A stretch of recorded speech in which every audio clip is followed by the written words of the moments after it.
Vous aimez l'univers de Dofus, l'aventure et les Osamodas? Alors suivez-moi pour une nouvelle exploration dans le monde des 12 à travers Bestial. Bestial est une série d'animation dans un univers fantaisiste sortie le 21 février 2025, réalisée par Kosalsok et Julien Bachelet et animée par Ankama Animation et le studio Unagi. De nouveau, on traite une œuvre française sur cette chaîne et encore une fois, Made in Ankama.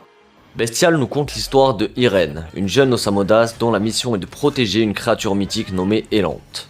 Mais elle n'en est pas seulement la gardienne, puisqu'un pacte les lie l'une à l'autre. De son côté, Irène a fait un vœu de silence, mais un vœu assez particulier, puisque grâce à lui, elle peut voir et ressentir les mêmes choses que l'Elante, comme si leur âme ne faisait qu'une. Seul bémol, si elle brise son vœu de silence, le lien est rompu. Nos deux protagonistes vivaient paisiblement sur une île reculée du monde des 12 sous la bénédiction de la Coqueline. Pour ceux qui ne connaissent pas ce personnage, il s'agit de la demi-déesse Osamodas. Cependant, leur quotidien fut bouleversé quand un jour Karn, un yop avec un appétit sans limite et d'une cruauté sans pareille, débarqua sur l'île à bord de son bateau. D'ailleurs, bateau assez drôle puisque l'arrière a la forme d'un hachoir. Le hachoir, qui d'ailleurs est l'arme de prédilection de Karn. Et son but dans tout ça? À la recherche de plus de puissance, il veut dévorer l'Elante dont la légende raconte que le sang a le pouvoir de soigner toutes les maladies et la chair pourrait donner la vie éternelle. L'emplacement de l'Elante étant secret à la base, comment l'a-t-il trouvé?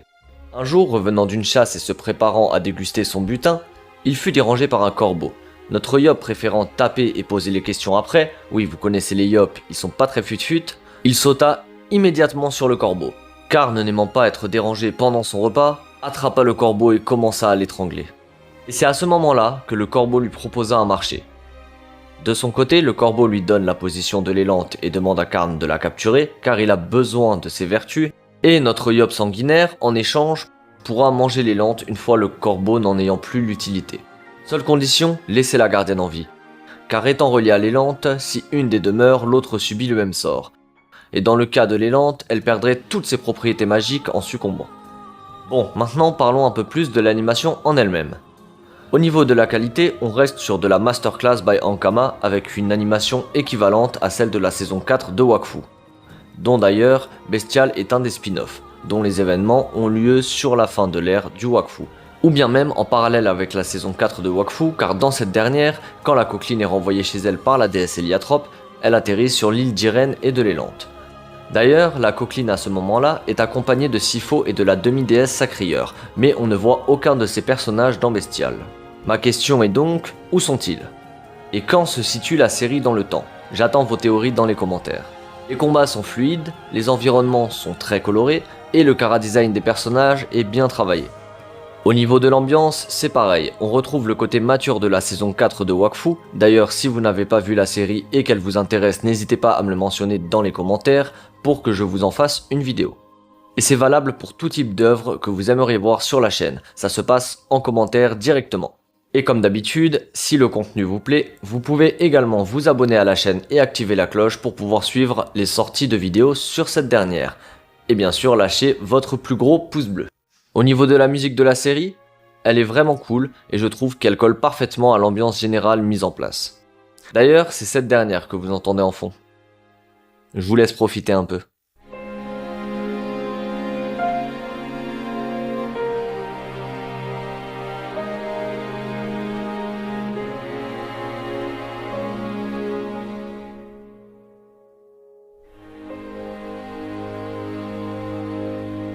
Bon, avant de vous en dire plus, je vous laisse admirer le magnifique trailer de l'œuvre. L'Elante est la dernière de son espèce. Nous avons tous le devoir de la protéger.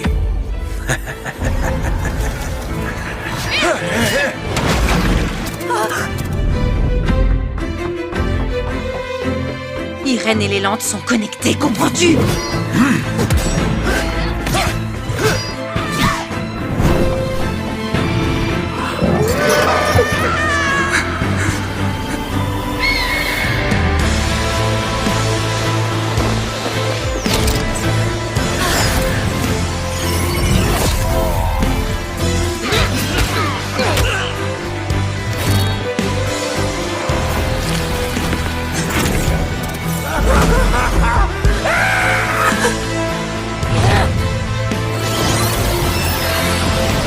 L'élante doit vivre.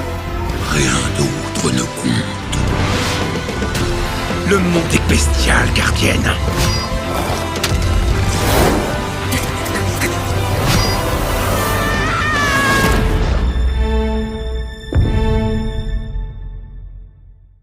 Ça vous a plu? Oui? Alors on continue. Bon, revenons-en à nos bouffetons. La série est quand même relativement courte puisqu'elle est composée de 7 épisodes de 12 minutes chacun.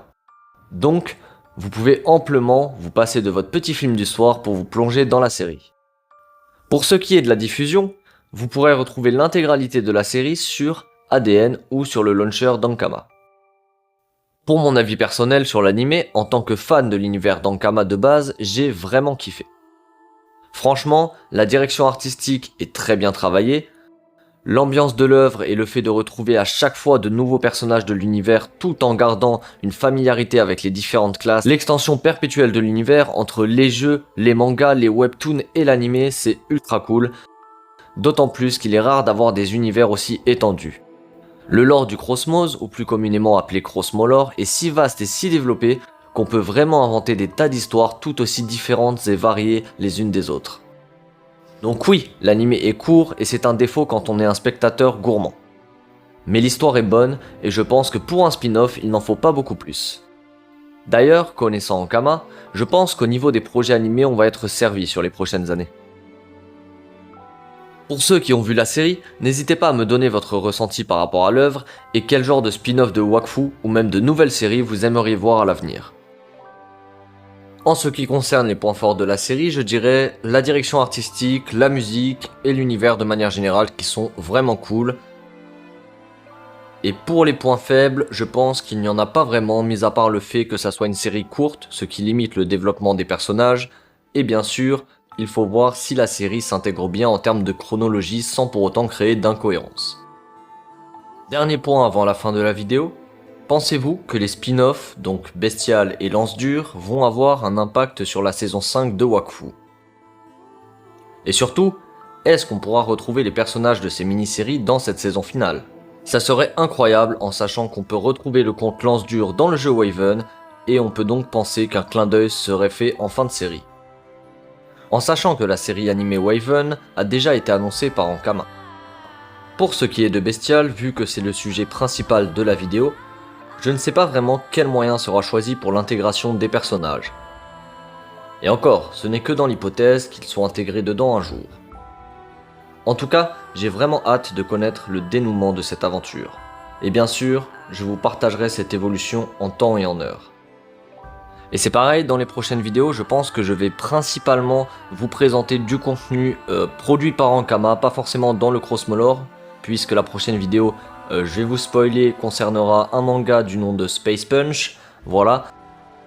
J'essaye de prendre beaucoup d'œuvres françaises dans un premier temps, bien sûr je vais développer après, je développerai plus tard, mais pour l'instant, on va vraiment se concentrer sur les œuvres françaises, et surtout sur les œuvres d'Ankama, puisque vraiment, il y a des belles pépites et beaucoup d'œuvres que j'aimerais bien vous partager.